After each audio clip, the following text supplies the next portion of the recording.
this is so sad, no? Hindi ko rin alam kung ano yung sasabihin ko dahil sobrang na-overwhelm kami. And text ko na lang ba na?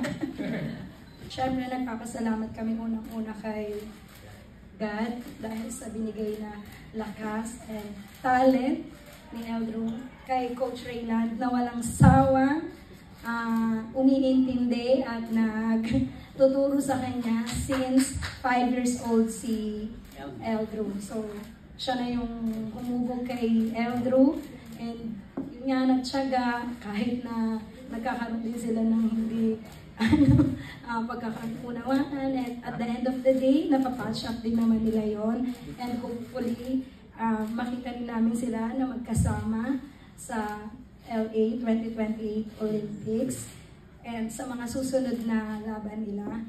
Thank you kay Coach Monehil Cugimia na hindi nagdalawang isip na tanggapin ang anak ko. Congrats na pagpatuloy mo na lahat ng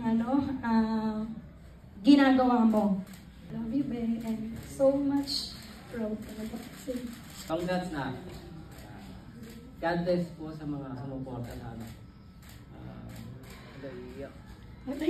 Wala ka na masabi, sinabi mo na.